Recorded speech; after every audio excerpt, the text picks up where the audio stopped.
Hi, Teresa. Hi, Claire. Welcome to Clarity Conversations. I'm so thrilled to have you here and to share you with my audience. Thank you. I'm excited to be here. Good, good. So today we're going to talk about you. We're going to talk about the imposter syndrome, and we're going to talk about your new book, Find Your Fierce. But let me just quickly give people a little bit of context. So you are a senior HR executive, most recently working for United Health Group, but also, let me read your list of accomplishments. You've worked at Intel, Capital One, Cargill, in addition to United Health Group, and you have your master's degree in organizational effectiveness. And throughout your time, or specifically more recently, you've really focused on the imposter syndrome, and within the corporate system, how it tends to hurt women and often minorities more significantly than others. That's right. So great. So thank you for being here, and let's start talking. So tell me a little bit about what's your story and how did you get into focusing on the imposter syndrome? Yeah, I mean, imposter syndrome is really kind of something that chose me, if I'm being honest. I was working, like you said, in HR. I was always in executive HR positions, and that put me in the position of coaching a lot of leaders throughout the organization. And these were usually some of the best and brightest, most talented people, that the organization had. And I started to see a trend with some of the people I was coaching that they had these self-limiting beliefs. They were holding themselves back. They had this sort of fear that they were not as good as everybody thought that they were. And I actually started to notice that that was much more prevalent with the women that I was coaching than with the men. And reflecting on my own career, I also felt that way at times. And I got really curious about that and decided to do some research and see how I could help, how I could be of service while I was coaching. And what I found was there was actually a body of work that had been discovered in the 1970s. And it was actually termed imposter phenomenon at the time. But I just got more curious about that, did more research, wanted to understand where it came from. And the more I shared that with the people I was coaching, the more I noticed it was helping them. So when I would say, Wow. oh, there's actually a name for this, and here's where it comes from, they would say, sigh of relief. Oh, okay. So I'm not the only person. I'm not going crazy. This is actually a thing. What do I do about it? And that's where I was frustrated, because while there was a lot written about it, there wasn't very much about what exactly to do about this. So I just made it my personal mission to talk to as many people as I could and understand how they were fighting it. And so for my book, I interviewed almost 100 people who had experienced imposter syndrome, had battled it successfully, and just, culminated their stories and their tips and techniques. And that's really what the book is about. Wow, that is amazing. You know what? It's funny. This wasn't a question that I had thought of originally, so I hope I don't derail you. But if you are the boss of someone who you see is in full-on imposter syndrome, what can you do to support them? Yeah, it's a really great question. One thing I'm going to tell you not to do is I don't want you to label them or to project on them, Claire, I think you have imposter syndrome, because that's not my job. That's not anyone's job. The self-discovery of, am I experiencing imposter syndrome? Imposter syndrome is a feeling. And so people know if they have it or not. It manifests in a series of symptoms. And those symptoms could be things like perfectionism tendencies, feeling like you need to be so prepared and over prepared that you're now no longer just having a natural conversation in a meeting, for example. Maybe you're overworking a bit, over analyzing, micromanaging your team, right? There's certain things that can be more symptoms. So as a leader, if you have someone that's demonstrating that kind of behavior, I would encourage you to get curious about what's behind that behavior. And through that dialogue, hopefully first and foremost, you're creating a safe space for the person to feel like they can open up and they can say, well, what's actually happening for me is this. And with imposter syndrome, often it stems from this feeling that you don't belong. And in corporate America, corporate systems, they're often built by and for white men. And that doesn't make white men bad, but that is, if you think about where corporate systems come from, the majority of senior leadership positions are still held by white men. And so the definitions of what success looks like, the definition of something as simple as, Claire, you need to have more executive presence. Well, what does that mean, right? It probably means you need to be more like that person at the top. Yeah. And so as a woman or a person of color who does not look like the person that's, in the majority, you're getting these messages that, you need to change, you need to shift, you need to be more like this and less like who you are. But you And don't know what you don't know what the target is because it's not obvious to you. Exactly. And often you're trying to fit into a system that wasn't designed for you. Mhm. So, as a leader, so to get back to your question, as a leader and you see someone who's exhibiting, some tendencies towards imposter syndrome, I think it's really about saying, what's going on? How are you feeling? And let's unpack why you might be feeling that way. Because as a leader, sometimes you might be doing something that is actually feeding imposter syndrome, feeding the environment that's making that person not feel totally comfortable and confident and like they belong. Okay, so now my second question that was unplanned is, what are the sorts of things that bosses are doing that they're not aware of that might intimidate an employee? Yeah. So, um, well, and I want to clarify a little bit because, there are things that people do to intimidate other people. Intimidation is Yes. sort of one thing, right? But with regards to imposter syndrome in particular, you really want to make sure that you're setting up an environment where someone feels like they can show up, they can be authentic, and they can belong, and that they're very clear on what their successes were, the value that they add to the Mm. organization. And it's sort of these reminders, right, that you are valued and you do fit in. And that's not about being perfect. That's not about having every answer and being overly prepared for every meeting. So as a manager, you can coach towards that. But really the most important thing is like I said, having open communication and a safe psychological safety is probably one of the most important environmental factors that can help someone who is feeling like they're Yeah, battling imposter syndrome. yeah, great, great, great. Thank you. Yeah. Um, well, I know you've mentioned that there are some pretty famous people who have expressed having experienced and felt, so counterintuitive, but can you share some of those stories with us?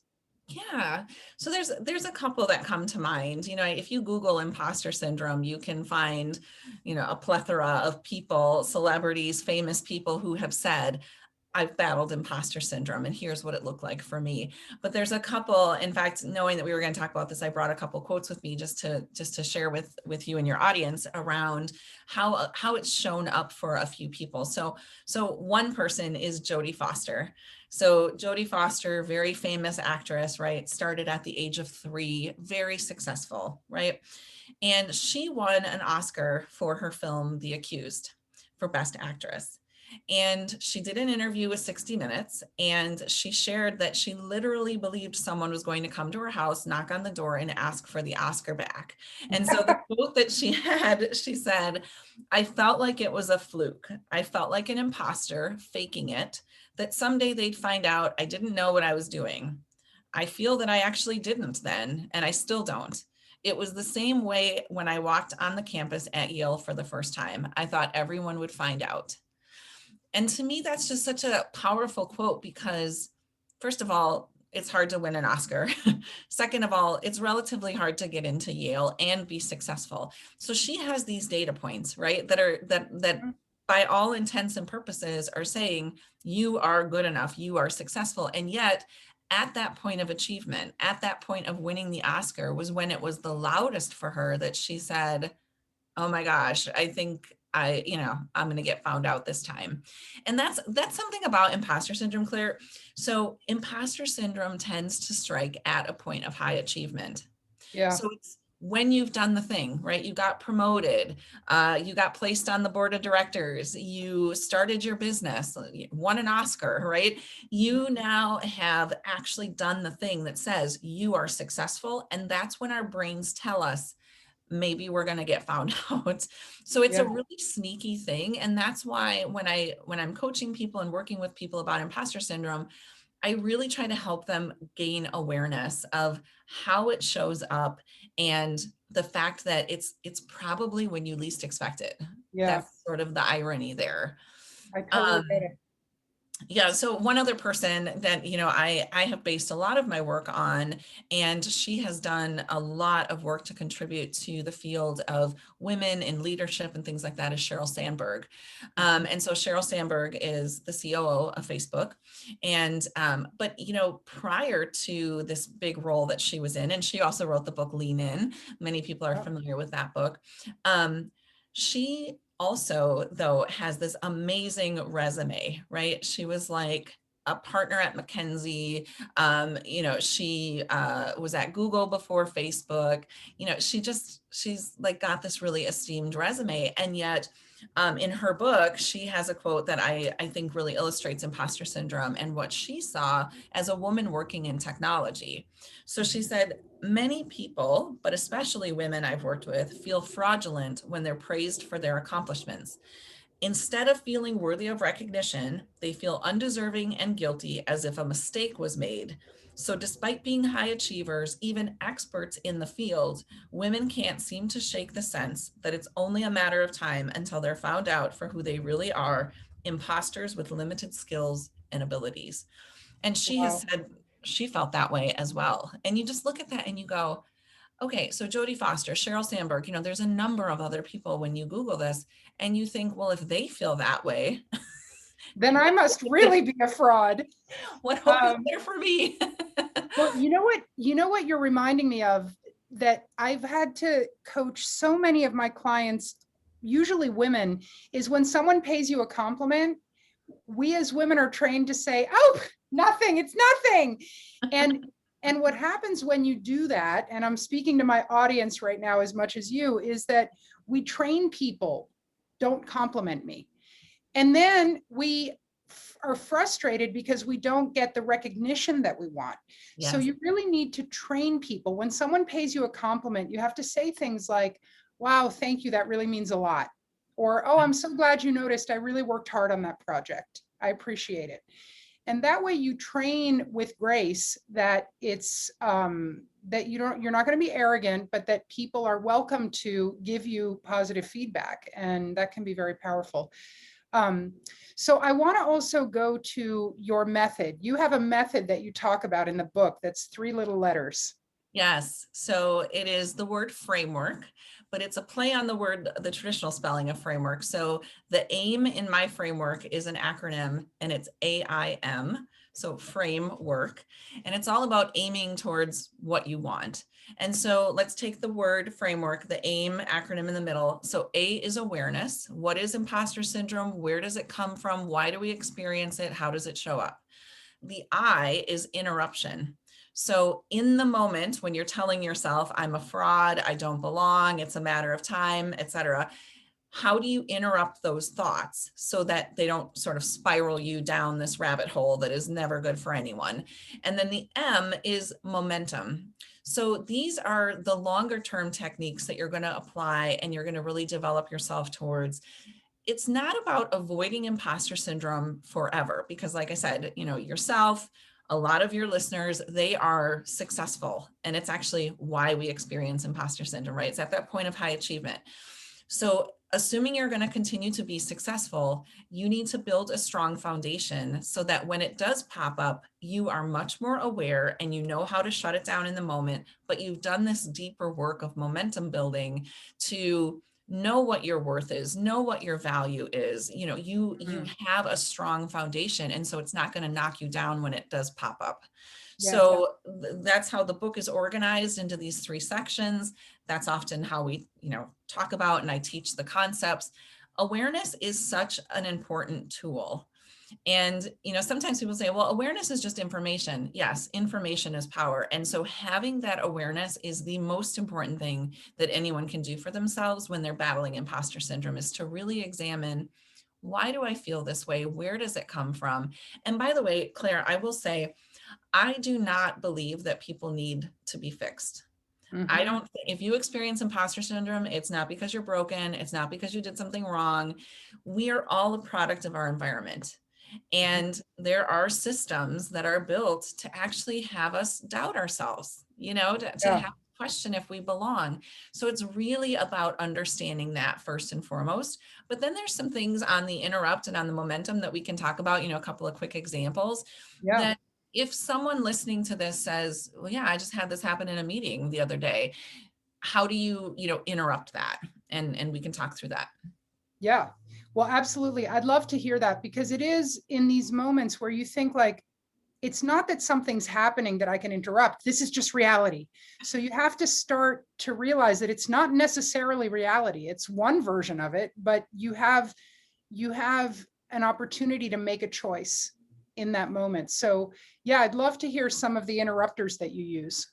Yeah. Well, and I love that you said it, because our brains are not kind to us when we are on this rumination wheel of worry. Right? I Yeah. call it awfulizing a situation. Yes. So you're in a meeting, you get asked a tough question, in the back of your mind, you're like, oh, I'm an idiot. I didn't answer that very well. Or, geez, I should have known that. Now they're going to know that I'm not really a vice president of marketing. Like, I Mhm. should have had those answers. And it's like a bully, right? You start knocking yourself Yeah. down. And so, just like a faucet, when a faucet, there's water running, if you turn the handle, it stops the flow of water. And that's essentially what you want to do. So in that moment, when you're telling yourself reality is, it is a matter of time before you're found out, one technique that you can apply is very, very simple, but it's one of my most favorites, which is to just ask yourself, what if that's not true? I'm an imposter. I don't belong here. What if that's not true? What Wow. is another possible reality in the moment that you could tell yourself? So, I didn't know the answer to that question. I feel like a fraud. What if that's not true? Actually, no one knows the answer to that question. My team is still working on figuring out that answer, and it's my job to go lead them and do that, because that's what I'm good at. So it's short circuiting in the moment that negative self-talk, so that you don't spiral down, and you can actually spiral, back up, and actually, contribute and be, more innovative. I mean, when we're hijacked by imposter syndrome, we are not at our best. We're operating in this place of scarcity. And so when you're any human, woman, man, doesn't matter, any human being, when you're operating from a place of scarcity, you are not innovative. You're not taking Wow. risks. You're not thinking creatively. And so your talents are not coming forward as the gifts that they are. So Yes. this is about interrupting so that those gifts that you have to bring forward can come forth. So Yep. that the what if that's not true is one of my favorites. And it's, people say that's it. And I'm like, yeah, that's it. Like, That's that's it. the tip, It's right? not complicated. It's not, but in our minds, like I said, we're not always very kind to ourselves. And Mhm. so it's simple. And all of the interrupt techniques in the book are things like that, quick things that you can apply in the moment, and they kind of stop the bleeding. But to be honest, that's a band-aid. That's Yeah. addressing a symptom. So So the you want to do the momentum, momentum work to really understand. yes. Um, and that, it's interesting. When I think about the coaching I do, I often work with teams, and I explain to people, like, you need the outgoing person who's maybe client facing, and then you need the really detailed person who's dotting all the i's and crossing the t's. And with both of those people bringing the energy, but I feel like the system that we grow up in academically, and then eventually with the annual review, is a little bit like, well, mom never said I could get a C in math because I didn't like it. I had to try to get an A in everything. And we carry that sort of thinking that we're supposed to be perfect at a lot of things. And then, unfortunately, and you've been in HR, so, I don't want to sound critical of HR, but the annual review process bosses invariably say, oh, you're good at these 3 things. Now let's get you up to snuff on these other things. And that's exactly the wrong way to do it. It's like, you're good at these 3 things. Let's deepen your knowledge there, and let's find more opportunity for you to have impact on bigger projects with those skills. And then let's figure out how you can minimize these other things, or work with, delegate those things, or, it's not, you can't always delegate everything you don't like, but the idea that you're supposed to become fantastic at that, it reminds me of that famous, is it Cotter? Which is the famous Harvard management guy who said, it takes more energy to become mediocre at something that you're not very good at than to become excellent at something that you're already good at, Yeah, no, exactly. I mean, it's kind of, it's building upon your strengths, right? Yeah, Strengths-based philosophy. And that doesn't mean, oh, I'm only good at these things, so I'm not, if I have some bad behaviors, or I have something that my job requires me to be good at, that's one thing. But I agree with you, and this, not to get off on a tangent, but this makes me think of some of those, subtle and not so subtle messages that we receive as we're growing up. I mean, I think of I have an older brother and myself, and as we were growing up, our parents said to both of us, you can do anything, you can be anything, we believe in you, right? We got all of the great messaging. But my brother also got messaging like, you're going to have a family someday that's going to count on you, and you're going to need to lead people. And sometimes you're going to have to fight for what you want. And I received messages that were like, you can do anything, you can be anything. But I was also told, be a Swiss Army knife, Teresa. Try to make it easy for others. Sometimes you're just going to have to go along to get along. Those are not bad messages in and of themselves, but they don't really set me up to be fierce either, right? Sorry, mom and right. dad, but they don't. And that was never their intention. But so these things, that's why with imposter syndrome, it's really important to follow the thread and say, we're a part of our ecosystems. And so Yes, we get messages, we get feedback, we get performance reviews, right? All of these things that we all experience. You have to know what to do with all of those things and how yes. to categorize that information. So Yes, that's what yes, I want people to read and know all this stuff, so that, your book and even beyond, like the whole area of leadership development, there's so much to learn that people can learn for themselves, can get into programs, whatever, but it's so helpful to being more effective at work, to showing up more creative, more collaborative, solving bigger problems. I mean, I know I'm speaking to the choir because we love this stuff, but yeah. so listen, we've been on for a while, and I always promise my audience that we won't drone on for too long, because we could talk about this for hours, but please sign up on YouTube or at clearstrategycoaching.com for my newsletter if you want to hear more like this. And please, please go out and Teresa, show your book, but you have to talk so that you show up. Okay. All right. So this is the book, Find Your Fierce. That's the spelling of my name, Teresa Sande. And the book is available on my website. It's also available on Amazon. My website is just teresasande.com. And yeah, thanks for the opportunity, Claire. It was really great to be here. You're welcome. Thank you so much for being here. And I'm going to stop record. See you soon, Teresa. All right. Thanks, Bye. Claire. Bye-bye. Bye.